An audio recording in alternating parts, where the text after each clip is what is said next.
kutii na kuwa na hisia ya kuwa na tamaa ya kufanya jambo fulani, mwisho wake ni nini?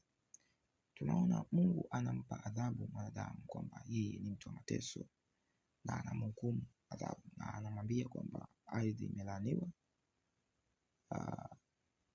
miti tazama michongoma, na kupitia yeye vitu vyote vikawa haviendi sawa. Na uzao wa mwanamke utamponda nyoka kichwa, na nyoka utamponda kisigino. Kwa hiyo mazingira ambayo mwanadamu alikuwa nayo tangu awali ilikuwa yeye ni kuishi katika kutii na kumcha Mungu, yani kutembea na kichwa kitakatifu. Hiki ndio kilikuwa kisa